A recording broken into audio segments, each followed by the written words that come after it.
going on, Jerome? So the Minnesota Vikings need to build in the trenches and get back to having the meat. So that goes for the defensive line, but also, obviously, the Vikings offensive line as well. And, I mean, the Vikes, they got some pieces. They got some parts of a functioning offensive line. And I know all the analytics say that the Vikings had a top 3 offensive line last year.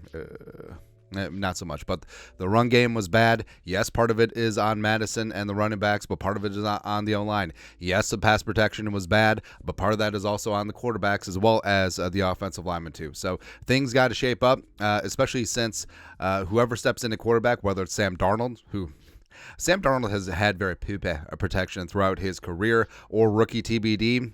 Their success is going to hinge greatly on what happens up front, especially if the Vikings can get that running game going. So as of right meow, here's what the Vikings offensive line looks like. So Darisaw Brandel, who I do believe is penciled in as a starter. Again, they're paying Brandel 3-year deal, half of it is guaranteed, and average per season is more than what they paid Reisner last year. Food for thought. Bradbury is back. His $4.65 million base salary fully guaranteed last Friday. Ed Ingram as well as Brian O'Neill, mainstay at right tackle, even though we try to trade his ass every single mock draft. It's nothing personal, man, just business. The Vikings re-signed veteran swing backup David Quisenberry, which is fantastic. They also brought in Feeney, swing interior offensive lineman. Basically, he's going to be the new Chris Reed. He's going to be the new Brett Jones too. Then also the Vikings from last season brought in Henry Bird, Tyrese Robinson, and Croy Kronk. Get Buzz, get Kronk, get cronked up. Yeah, but there are 3 practice squad guys that they signed to futures deals. So basically, on paper, on purpose, the starting offensive line is probably what's going to be headed into training camp and heading into week 1, right? And Darisaw, I love Christian Darisaw, man. I think that he has the traits to be an elite left tackle, but durability is the question. And, they're going to pick up his 5th-year option in all likelihood, but he's also eligible for an extension. But I think we got to see it for 1 full season where he's had high highs, but he hasn't played a full season in 3 NFL seasons. Groin, concussion issues. So, yeah, Darisaw, we got to see, man.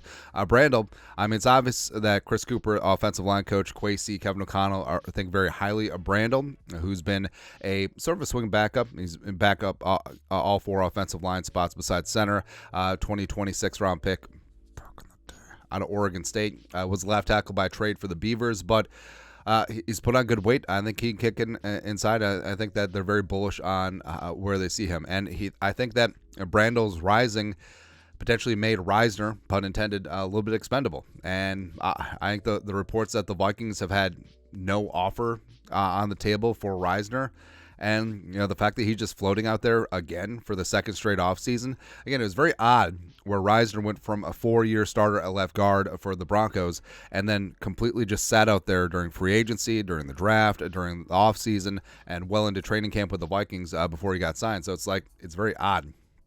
But Bradbury, I got a lot of concerns about Bradbury. Now, his game has improved mightily since Chris Cooper and the Broncos contingent came in, yes, but 22 pressures, 3 sacks last year, and he didn't even play a full season. Right? He turns 29 in June, which is almost 30. Also, missed time over the last 2 years with a correlated back injury. So I know that his leadership, him calling the protections and him calling the blocking schemes out there, there's a lot of value to that.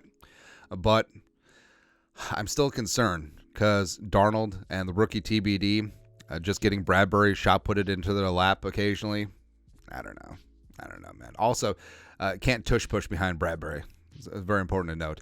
Ed Ingram. So Ingram, 2nd round pick in 2022, started every single snap during his rookie year.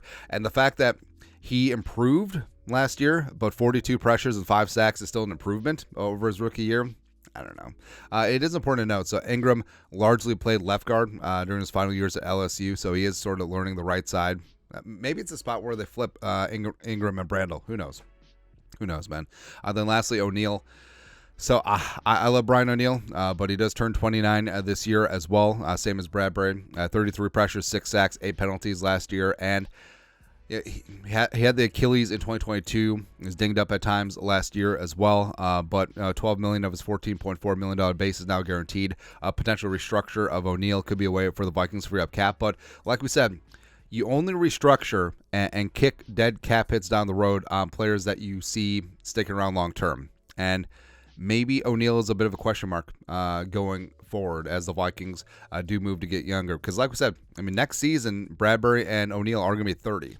It's generally the line of demarcation. But I feel like O'Neal can certainly bounce back. I think that he's a top 5 right tackle when he's on his game. So basically the Vikings, like, they have the parts of a good offensive line. Darrisaw and O'Neal at the height of their powers can be the best tackle combo in the league. And then Brandel, Bradbury, Ingram. Hopefully Ed can take a leap in year 3. Hopefully Bradbury can keep things together and the back doesn't work out, doesn't act out. And Brandel, hopefully he can work. There you go. But free agency options, there's not much out there. Now, there is talk that Connor Williams may retire because of his knee injury, which would really be unfortunate because he was so damn good when they moved him to center with the Dolphins, man. It just sucks. Dalton Risner's out there floating. Same thing with Chris Reed.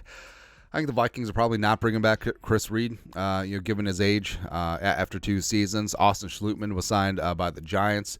Oli Udoh is also gone. I believe he signed with the Saints. Connor McGovern, Gabe Jackson, Andres Pete, Cody Whitehair.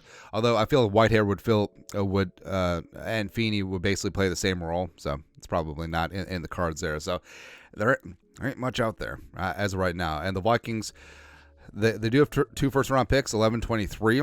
Now, if the Vikings stick and pick in some way, shape, or form 23, I would love and adore the Jackson Powers Johnson, the JPJ, or the Graham Bartons of the world.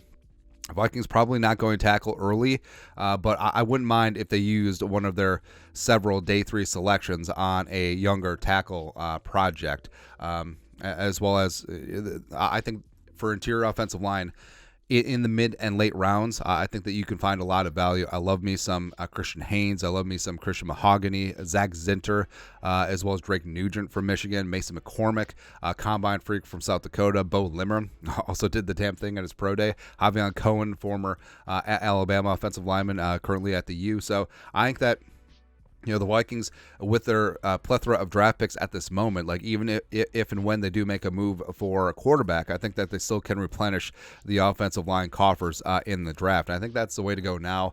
I don't think that there's anyone necessarily in free agency that you're going to be over the moon to bring back, even Risner at this point.